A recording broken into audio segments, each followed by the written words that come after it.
Bonjour à tous. Suivant l'exemple gagnant du bâtiment, le monde de l'industrie s'est également mis à l'heure de l'efficacité énergétique, une transition qui s'accompagne d'un certain nombre de textes, de législations, de réglementations, de certifications. Pour parler de tous ces sujets, j'accueille deux invités sur ce plateau, ici au congrès SAF. Tout d'abord Béatrice Poirier, bonjour. Vous êtes chef de produit environnement et énergie au sein du groupe AFNOR. Et puis à vos côtés, Christine Lebihan-Graff, bonjour. Bonjour. Vous êtes avocat associé au sein du cabinet Depardieu, Broca, Maffei. Alors avant peut-être de rentrer dans la technique, dans le détail des textes et des normes, commençons peut-être par les enjeux. Pourquoi l'efficacité énergétique est-elle si cruciale pour l'industrie ? Je vais vous laisser répondre chacune. Qui veut commencer ? Peut-être Madame Poirier ? Alors, en fait, c'est vrai que l'efficacité énergétique, c'est un sujet majeur aujourd'hui pour les entreprises dans le cadre de leur compétitivité aujourd'hui et surtout demain, du fait des prix qui vont augmenter sur l'énergie, quel que soit le type d'énergie. Donc c'est vraiment un enjeu majeur et le fait de faire des économies d'énergie, ça permet d'avoir une certaine respiration pour continuer d'investir dans l'industrie et on va le voir, il y a un certain nombre de dispositions qui le permettent aujourd'hui. Christine Lebihan-Graff, la maîtrise des coûts, c'est l'élément crucial. La maîtrise des coûts, c'est totalement crucial pour l'énergie, pour plusieurs raisons. D'abord, parce qu'effectivement, il y a des marges de progrès qui sont possibles. Aujourd'hui, quand on regarde dans l'industrie, on évalue l'efficacité énergétique d'une usine à peu près aux alentours de 41%, ce qui reste relativement faible. Ça veut dire que pour 100 kWh consommés, seuls 41 kWh sont absolument nécessaires au processus de production. Deuxièmement, comme l'a dit Madame Poirier, effectivement, c'est un poste de coût fondamental pour les industriels.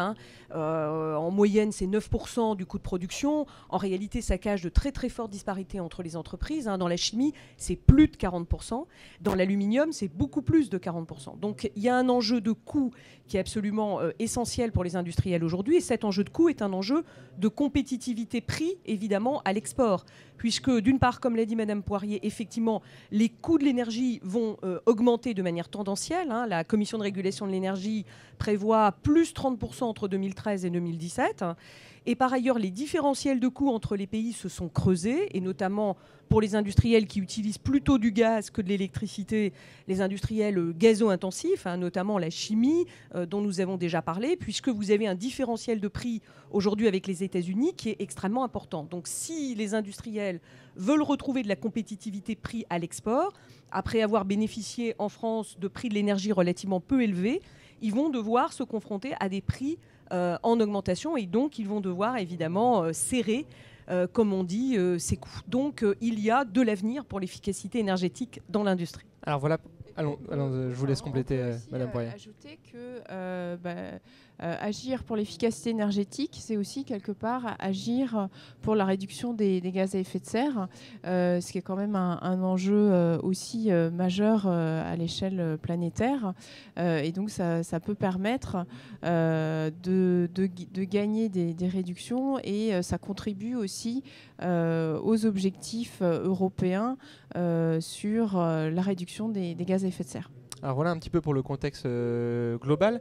Au niveau de la législation, peut-être Christine Lebihan-Graff, comment la législation s'est adaptée à ces enjeux ? Est-ce que des textes importants ont été votés ces dernières années sur ces sujets ? Oui, alors il y a eu même une sorte d'inflation réglementaire, comme on dit aujourd'hui, sur ces sujets. Il y a même trop de textes. Donc, si on devait faire un choix, il me semble qu'il y a deux textes qui sont tout à fait fondamentaux. D'abord, il y a la directive très récente d'octobre 2012 sur l'efficacité énergétique, qui s'inscrit dans le grand plan, évidemment, climat de l'Europe, d'augmenter l'efficacité énergétique de 20% d'ici 2020. Il me semble que cette directive, elle est intéressante pour les industriels, d'abord parce qu'elle généralise l'audit énergétique. Elle demande la réalisation d'audits énergétiques de manière systématique. Et ça, c'est très important parce qu'on ne peut pas faire de l'efficacité énergétique si on n'a pas d'abord fait un diagnostic de la déperdition potentielle de l'énergie dans son entreprise, des gaspillages, potentiel, etc. Et donc puis, premier texte.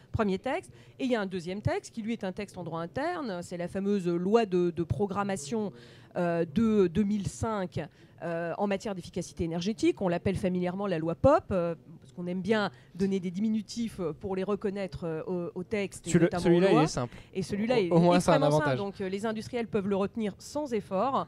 Donc la loi POP, elle est évidemment extrêmement intéressante parce qu'elle fixe des objectifs là en termes d'isolation, de rénovation du bâti ancien et de création d'immeubles qui ont été formatés pour l'efficacité énergétique dans le neuf, notamment les bâtiments en basse consommation et les bâtiments à énergie positive. Donc ce qu'il faut retenir de la loi, effectivement, POP également, c'est qu'elle crée, mais je crois que nous en reparlerons tout à l'heure, un instrument qui est tout à fait intéressant, qui est le certificat d'économie d'énergie, tandis que, et on peut citer peut-être ce dernier texte en complément, puisqu'on en reparlera tout à l'heure, tandis que la loi dite Grenelle 1, qui est une loi de 2009, a, elle, créé le contrat de performance énergétique. Donc on voit un petit peu les textes. Passons peut-être à la certification, aux normes. Sur quel référentiel travaillez-vous avec les industriels aujourd'hui au sein de l'AFNOR? Quels sont les éléments, les repères qu'on peut donner aux industriels? Alors, les repères qu'on peut donner aux industriels, c'est vrai qu'on assiste aujourd'hui à une croissance forte de la certification en ISO 50001. Alors, peut-être que je vais déjà détaillons ce qu'est l'ISO 50001. Donc, l'ISO 50001, c'est une norme internationale, donc reconnue partout à l'international, qui est sortie en juin 2011. Qui permet la certification. Cette norme, en fait, on peut plus la qualifier comme un outil au service de toute entreprise ou organisation. Qui a pour objectif d'améliorer la performance énergétique de l'entreprise. Et pour cela, il y a nécessité effectivement de faire un état des lieux. Alors, dans la norme, c'est pas appelé audit énergétique. C'est pas un audit. Mais c'est une revue énergétique pour identifier les potentiels d'économie d'énergie et surtout identifier les postes, les équipements qui sont fortement consommateurs et qui influent fortement sur cette performance énergétique. Donc l'objectif de cette norme, c'est bien de structurer une démarche et surtout de la pérenniser sur le long terme, parce qu'on sait... on le sait, dès lors, c'est pas parce qu'on change quelque chose que ça va rester dans le temps ad vitam aeternam. Donc c'est bien une démarche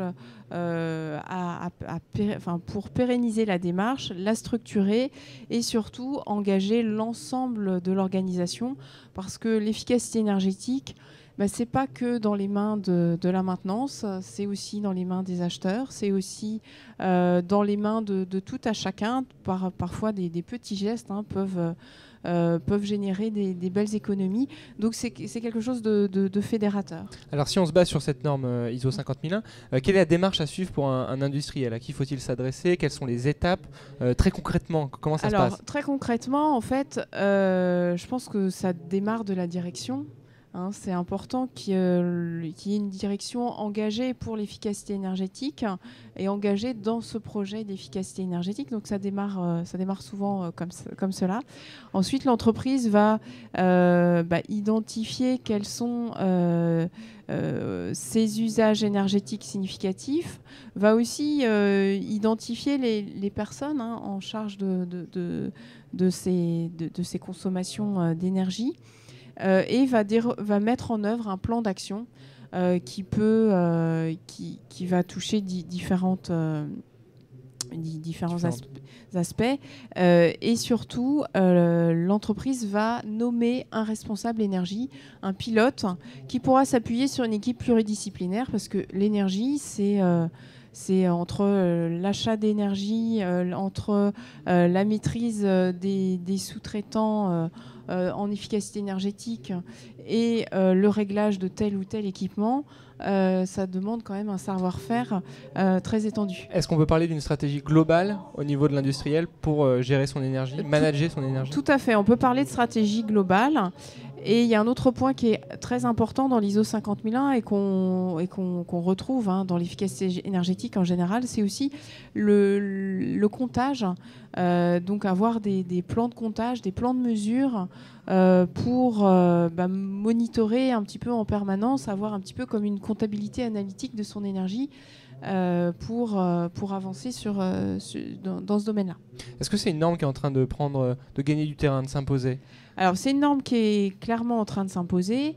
Alors, ça vient pas tout seul. C'est effectivement, bon nombre d'entreprises cherchent des leviers dans le cadre de leur chasse au gaspillage. Mais c'est aussi une norme qui a impulsé fortement dans le cadre réglementaire. Alors, je rappelle que c'est quand même quelque chose c'est une démarche volontaire, donc il n'y a aucune obligation réglementaire à être ISO 50001.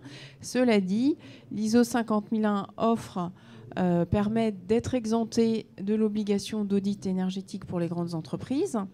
Donc finalement, ça permet d'avoir une démarche dynamique et non pas répondre de manière statique à une obligation réglementaire. Je donne mon audit énergétique à l'administration et puis on s'en arrête là. On s'en arrête là. Là, on est vraiment dans une démarche dynamique. On prend le sujet à bras-le-corps et on récolte des économies, du budget qu'on peut réinvestir par la suite. Donc ça, c'est une première chose dans le cadre de la directive efficacité énergétique. Alors, je rappelle, parce que c'est vrai que ce n'est pas encore tellement connu, la date, c'est quand même la réalisation d'audits énergétiques ou pour les grandes entreprises, ou donc le fait d'être certifié ISO 50001, la date butoir, c'est quand même le 5 décembre 2015. D'accord, et ça se rapproche doucement, mais sûrement. Bon. Et alors, les industriels qui sont intéressés pour se mettre à jour sur cette norme, ils doivent vous contacter ? Comment ça se passe ? Alors, comment ça se passe ? Donc, ils vont... bien souvent, ils nous contactent pour ce qu'on appelle une visite d'évaluation, donc pour faire un état des lieux sur ce qu'ils ont déjà mis en œuvre, parce qu'ils n'ont pas attendu la 50001 pour faire des choses quand même, faut pas. Donc pour faire un état des lieux sur ce qu'ils ont mis en œuvre, voir tant d'un point de vue organisationnel que pratique. Donc ça, c'est une prestation que l'on propose et ça leur donne finalement une feuille de route pour poursuivre la mise en place du système de management de l'énergie. Et ensuite, donc nous, on intervient pour l'audit de certification. Donc ils peuvent nous solliciter pour l'audit de certification de ISO 50001. Voilà. Et sinon, il y a un autre point qui est important de souligner, c'est les certificats d'économie d'énergie, donc vous en parliez tout à l'heure. On va en parler aussi largement. Mais vous pouvez en dire un mot, ça lancera le sujet. Donc c'est vrai que depuis mars 2012, donc a été publiée une fiche industrie sur les systèmes de management de l'énergie et cela permet de bonifier les certificats que l'entreprise aurait obtenus par ailleurs, les certificats d'économie d'énergie, soit par la mise en place de variateurs de vitesse, d'automatisme. Enfin, il y a un certain nombre de fiches, il y en a plus d'une trentaine dédiées à l'industrie. Et donc, ça leur permet de multiplier par 2 leurs certificats et donc de fait de réduire le temps d'amortissement et donc de pouvoir encore plus investir dans le domaine. Vous parliez de démarche volontaire, là on valorise cette démarche volontaire des industriels. C'est une valorisation de cette démarche volontaire. Bon, on a un petit peu esquissé le sujet des certificats d'économie d'énergie, mais c'est très bien. Je vais passer la parole à Christine Lebihan-Groff justement sur ces outils qui s'offrent aux industriels. Commençons par certificat.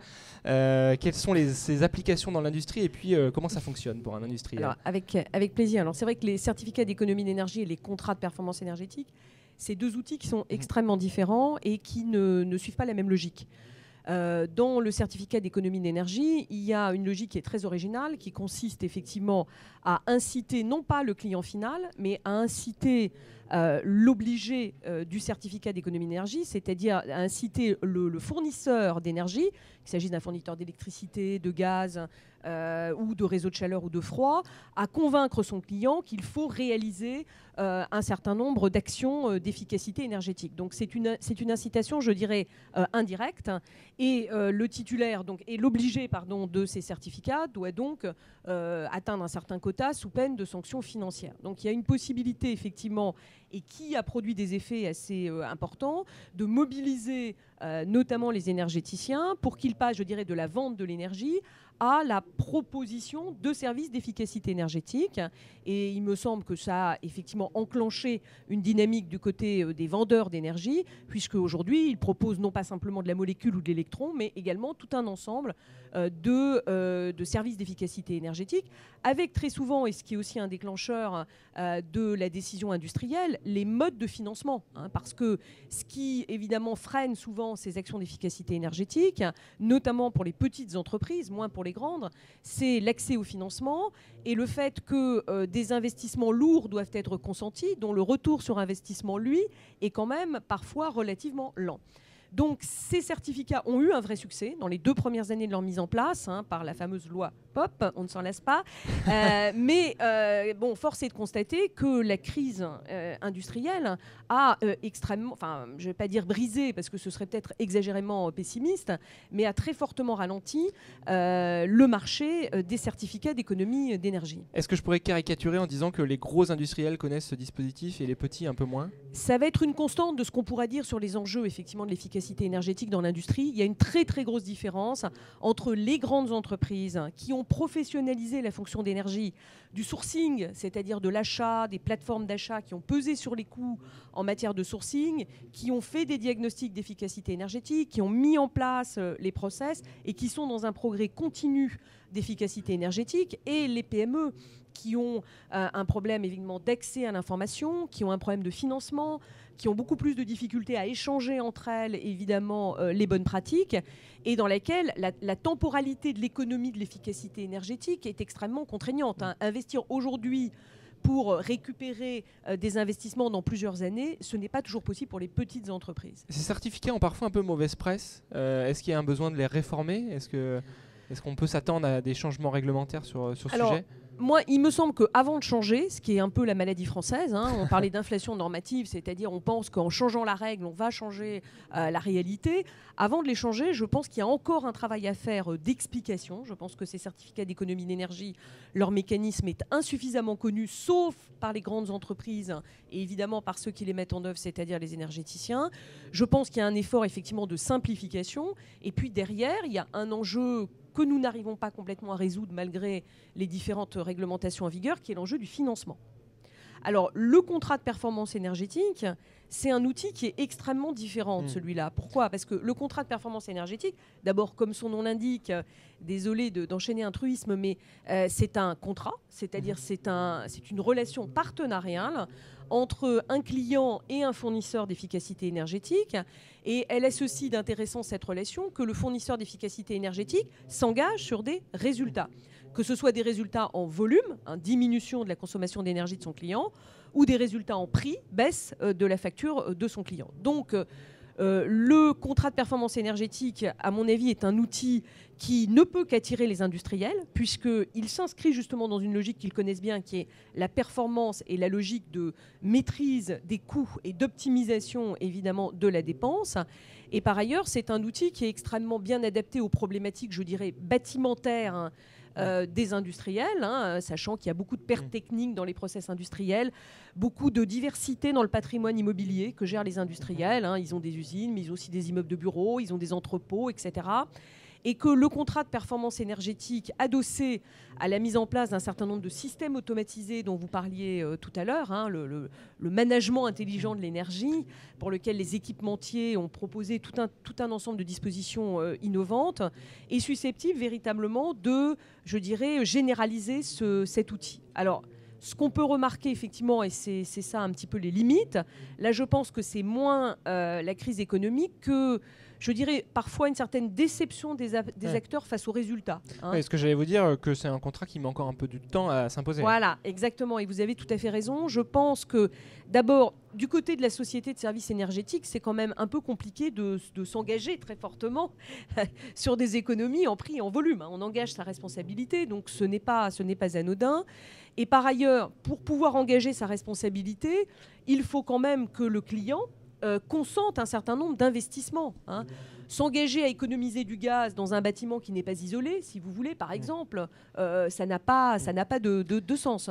Donc, je pense qu'il faut encore effectivement un temps de maturation pour ce contrat de performance énergétique, sachant qu'aujourd'hui, quand même, dans les grandes entreprises avec lesquelles j'ai pu être en discussion, je m'aperçois, notamment dans le tertiaire, dans les grandes banques, par exemple, ce contrat de performance énergétique commence à être un outil privilégié parce que d'abord, il y a une gestion très professionnelle du parc immobilier, donc les acteurs connaissent leur parc immobilier. Il y a véritablement une volonté de responsabiliser au sein de chacune des agences bancaires, par exemple, ou chacun des immeubles, les usagers de l'immeuble, en les impliquant dans effectivement les économies à réaliser et la réflexion sur la performance de leur propre bâtiment. Donc je pense que c'est un outil qui continuera à faire parler de lui. Bon, on verra s'il passe du tertiaire à l'industrie. Peut-être Béatrice Poirier, un regard sur ces outils CEE, CPE. Est-ce que ce sont des choses qui sont bien maîtrisées par les industriels ou qui sont encore émergents? Alors, par rapport à mon expérience, je dirais que c'est vrai que les C2E sont encore relativement peu connus, ou du moins ils sont connus, mais relativement peu mis en œuvre dans les industries. C'est assez... après, on voit de tout. Ça dépend vraiment des entreprises. Parfois, je suis assez surprise de voir que les entreprises ont consenti à des investissements sans forcément faire appel au certificat d'économie d'énergie. Et puis, dans d'autres, elles profitent vraiment de ce levier. Donc, il y a vraiment une disparité en la matière. Après, pour les contrats de performance énergétique, j'ai un petit peu moins d'expérience sur le sujet. Je dirais que c'est vrai qu'il faut vraiment s'asseoir sur des contrats juridiques vraiment bien ficelés, solides. Notamment parce que une entreprise, sa vie, elle a toujours un périmètre qui va être à géométrie variable. De la production, et donc, parfois, c'est pas toujours évident, mais on voit que y a quand même un certain retour d'expérience et que ça progresse. Très bien. Avant de terminer cette émission, peut-être un petit retour justement d'expérience.